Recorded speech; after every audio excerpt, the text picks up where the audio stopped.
tujjukire era tukimanye era tukikuume ensi yaffe Uganda eyagala eddembe. Emmundu ezo tuzireeta ku ssente z'omuwi w'omusolo. Ekiruubirirwa mu kyo kwe kukuuma obulamu obw'omutuuze si kumutta oba si kumukyusiza muntu. Kiba kimenyi ky'amateeka era kyennyamiza nnyo okulaba nti emmundu eyagulibwa ku ssente z'omuwi w'omusolo eryoka emukuume ate ekyuka negira kineemutta. Tulowooza naye kitwawula nti abamu ku ffe tetusengejja, abamu ku ffe tetuzaawo ekulumu, abamu ku ffe tetulina conscience eyo esobola okulowooza logically in depth. Era oluusi ogenda okulaba ebyaliwo emyaka egyedda ng'ate bikola ki nga bikomawo, ng'omuntu atadda mu nsobi era omulala gye yakola. Lwaki? Butetegereza history. Kirungi nnyo tubeere ne history waffe oyo, era twebaza obwakabaka bw'Obuganda okuba nti bukola ki bwakomawo bulungi, naye n'okutukuuma nga tulina ennono. Eklisiya eyaffe ey'Othodox naddala ennamuŋŋoona ya bwakabaka. Obubaka bwa Katikkiro okujjukira okulumbibwa kw'olubiri lw'Emmengo nga 24 Muzigo mwaka 2023 mu Lutikko ennamuŋŋoona we tuli kaakati.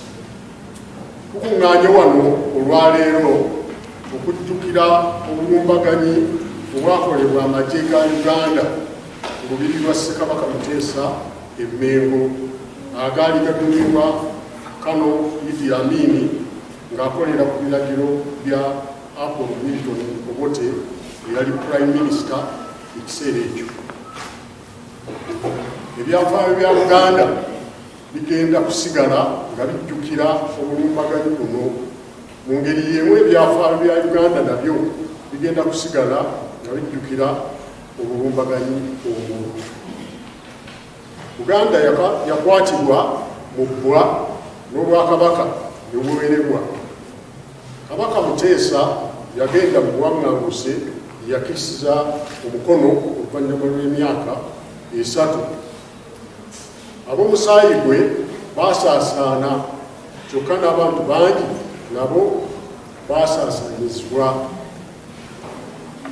Uganda yadomonkana era dduka yatandika mu bulumbaganyi bwa 1966 na buli kati akyabunya bannayuganda ebiwamu. Eddembe n'essanyu mu Buganda byabula, ate ne mu Uganda okwesigaŋŋana ne kukendeera. Buli lwe tujjukira okulumbibwa kw'olubiri tubeera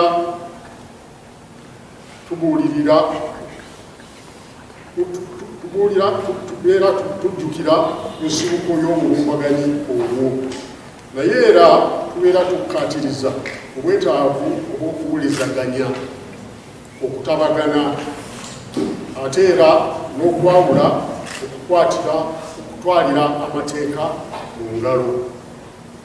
Mu Julayi 2023 omwaka guno gigenda kuwera emyaka 30 ekya Kabaka Ronald Muwenda Mutebi II azza engoma ya Buganda.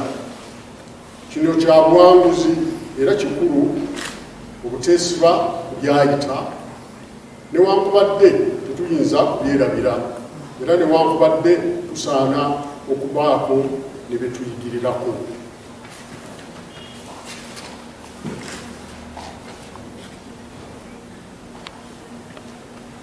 Buganda ey'omulembe Mutebi yeetaaga okwekaliriza n'okutegeera ensonga za Buganda, naddala Ssemasonga 5.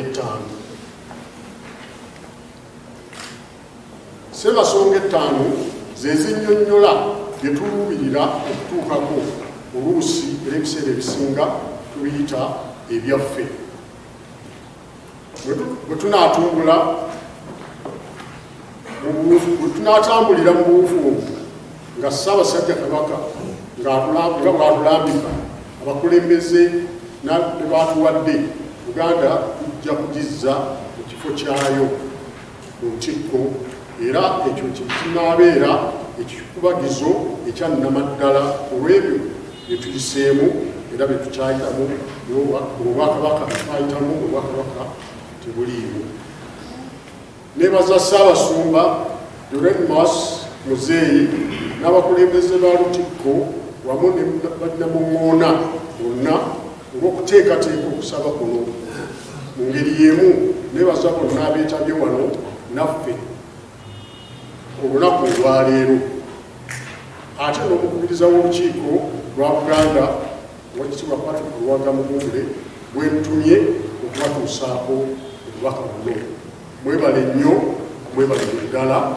Kinajjukirwa nti ng'ennaku z'omwezi 24 omwezi ogwokutaano omwaka 1966 olubiri lwa Ssaabasajja Kabaka nga mu kiseera ekyo yali pulezidenti w'eggwanga lino Sir Edward Muteesa II lwalumbibwa amagye agaali ku biragiro bya Ssaabaminisita we Milton Obote, era Ssaabasajja n'awaŋŋanguka nga yafiira mu ggwanga erya Bungereza mu mwaka ogwa 1969 nga n'oluvannyuma enjole ye yazzibwa n'eziikibwa ku butaka. Kiza Peter yakusakidde eggulire lino ku Lwaki TV aga leero.